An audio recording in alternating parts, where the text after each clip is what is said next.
প্রচারিত হচ্ছে আমাদের স্থানীয় সংবাদ। আসসালামু আলাইকুম। বাংলাদেশ বেতার সিলেট সংবাদ পড়ছি কুমকুম হাজেরা মারুফা। সিলেটে আগামীকাল থেকে শুরু হচ্ছে হাম রুবেলা টিকাদান ক্যাম্পেইন কর্মসূচি। এতে 9,25,150 জন শিশুকে টিকা দেওয়া হবে। আগামী 10 মে পর্যন্ত এই ক্যাম্পেইন চলবে। 6 মাস থেকে 5 বছরের কম বয়সী শিশুদের এই টিকা প্রদান করা হবে। আজ সিভিল সার্জন কার্যালয়ে আয়োজিত এক সংবাদ সম্মেলনে এসব তথ্য জানানো হয়। সিটি কর্পোরেশনের 42টি ওয়ার্ডে 68,550 জন শিশুকে 1 ডোজ এমআর টিকা প্রদান করা হবে। হবিগঞ্জে 3,26,000, সুনামগঞ্জে 3,44,000 এবং মৌলভীবাজারে 2,09,975 জন শিশুকে হামের টিকা প্রদানের লক্ষ্যমাত্রা নির্ধারণ করা হয়েছে। সিভিল সার্জন কার্যালয়ে অনুষ্ঠিত সভায় সিভিল সার্জন মামুনুর রহমান এই তথ্য জানান। জেলার 27টি স্থায়ী ও 1,667টি অস্থায়ী টিকাদান কেন্দ্রে চলবে এই টিকা কার্যক্রম। পূর্বে টিকা গ্রহণ করে থাকলেও কিংবা হাম বা রুবেলায় আক্রান্ত হয়ে থাকলেও এই বয়সসীমার সব শিশুকে ক্যাম্পেইন চলাকালে 1 ডোজ এমআর টিকা দিতে হবে। টিকা গ্রহণের জন্য 17 ডিজিটের জন্ম নিবন্ধন নম্বর ব্যবহার করে ইপিআই ভ্যাকসিনেশন অ্যাপের মাধ্যমে অনলাইন নিবন্ধন করা যাবে। তবে নিবন্ধন ছাড়াও সরাসরি টিকা কেন্দ্রে গিয়ে টিকা গ্রহণ করা সম্ভব। টিকা শিক্ষা প্রতিষ্ঠান ভিত্তিক শিক্ষার্থীদের নিজ নিজ প্রতিষ্ঠানে স্থাপিত টিকা কেন্দ্রে টিকা প্রদান করা হবে। মৌলভীবাজার সরকারি কলেজের শহীদ জিয়া অডিটোরিয়ামে নাম ফলক পুনরায় স্থাপন করা হয়েছে। এই উপলক্ষে অডিটোরিয়ামে আয়োজিত অনুষ্ঠানের প্রধান অতিথি হিসেবে উপস্থিত ছিলেন সংসদ সদস্য নাসির রহমান।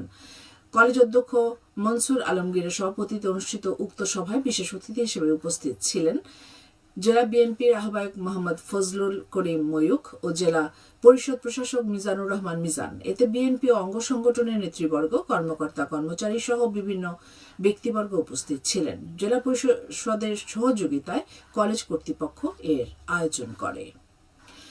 বিশ্ববাজারে জ্বালানি তেলের মূল্য বৃদ্ধির প্রেক্ষাপটে দেশে ভোক্তা পর্যায়ে জ্বালানি তেলের বিক্রয় মূল্য সমন্বয় করেছে সরকার। নতুন নির্ধারিত মূল্য অনুযায়ী ডিজেল প্রতি লিটার 115 টাকা, অক্টেন 140 টাকা, পেট্রোল 135 টাকা এবং কেরোসিন 130 টাকা নির্ধারণ করা হয়েছে।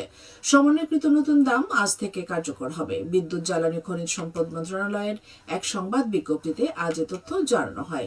বিজ্ঞপ্তিতে বলা হয়, আন্তর্জাতিক বাজারে জ্বালানি তেলের দামের ঊর্ধ্বগতির সাথে সামঞ্জস্য রাখতে এই মূল্য সমন্বয় করা হয়েছে।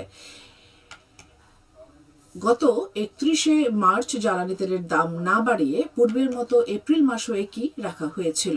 সে সময় প্রতি লিটার ডিজেলের দাম 100 টাকা, কেরোসিন 112 টাকা, পেট্রোল 116 টাকা আর অক্টেনের দাম করা হয়েছিল প্রতি লিটার 120 টাকা। মৌলভীবাজারের রাজনগর কলেজ পয়েন্ট থেকে বালাগঞ্জ উপজেলা পয়েন্ট পর্যন্ত 17 কিলোমিটার জাতীয় মহাসড়কের উন্নয়ন প্রকল্পের কাজ শুরু হয়েছে। এতে ব্যয় হচ্ছে 18.5 কোটি টাকা। প্রকল্পের আওতায় 1টি ব্রিজ, 6টি কালভার্ট, রাস্তা প্রশস্তকরণ, মাটি ভরাট, আরসিসি ঢালাই, পিচ সহ আনুষঙ্গিক কাজ অন্তর্ভুক্ত রয়েছে।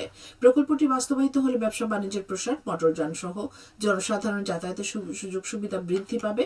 সড়ক ও জনপথ অধিদপ্তর প্রকল্পটি বাস্তবায়ন করছে। এবারে শুনুন কৃষি সংবাদ।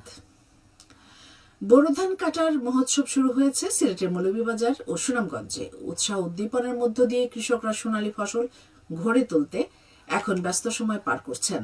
পহেলা বৈশাখ থেকে আধুনিক ও সনাতন পদ্ধতিতে উৎসবমুখর পরিবেশে ধান কাটা শুরু হয়েছে। সূর্য ওঠার সঙ্গে সঙ্গে জেলার শত শত কৃষক কৃষানি একদিকে ধান কাটছেন, অপরদিকে ধান মাড়াই ও রোদে শোকাচ্ছেন। জেলা কৃষি সম্প্রসারণ অধিদপ্তর জানায়, চলতি মৌসুমে জেলার প্রধান 3টি হাওর, নিম্নাঞ্চল সহ উঁচু জমিতে বোরো ধানের বাম্পার ফলন হয়েছে। ইতিমধ্যে অর্ধশত হারভেস্টার মেশিন ও সনাতন পদ্ধতির মাধ্যমে আগাম জাতের ধান কাটা শুরু হয়েছে। চলতি মৌসুমে মৌলভীবাজার জেলার 7টি উপজেলায় 69,870 হেক্টর জমিতে বোরো ধান চাষাবাদ করা হয়েছে। এই পরিমাণ জমি থেকে প্রায় 2,95,597 মেট্রিক টন ধান কৃষকের গোলায় উঠবে বলে আশা করা যাচ্ছে। এদিকে সুনামগঞ্জে এবছর ছোট বড় 199টি হাওর ও বিলে 2,23,511 হেক্টর জমিতে চাষাবাদ হয়েছে। এসব বড় জমি থেকে প্রায় 14 লাখ মেট্রিক টন ধান উৎপাদনের লক্ষ্যমাত্রা নির্ধারণ করা হয়েছে, যার বাজার মূল্য প্রায় 4,500 কোটি টাকা। ধান কাটতে শ্রমিক সহ হাওড়ে কাজ করছে 602টি কম্বাইন্ড হারভেস্টার মেশিন। এ পর্যন্ত 10,831 হেক্টর জমির ধান কাটা সম্পন্ন হয়েছে। সবশেষে আবহাওয়া। রাত 1টা পর্যন্ত পূর্বাভাসে বলা হয়েছে সিলেট ও পার্শ্ববর্তী এলাকায় পশ্চিম উত্তর পশ্চিম দিক দিয়ে অস্থায়ীভাবে ঘন্টায় সর্বোচ্চ 60 কিলোমিটার বেগে ঝোড়ো হাওয়া বয়ে যেতে পারে। সেই সঙ্গে হতে পারে বৃষ্টি অথবা বজ্রসহ বৃষ্টিপাত। এসব এলাকার নদীবন্দরসমূহকে 1 নম্বর সতর্ক সংকেত দেখিয়ে যেতে বলা হয়েছে। আজ সিলেটের সূর্যোদয় হয়েছে 5টা 26 এবং সূর্য অস্ত যাবে 6টা 16। সংবাদ শেষ হলো। আমাদের পরবর্তী স্থানীয় সংবাদ প্রচারিত হবে সন্ধে 7টায়।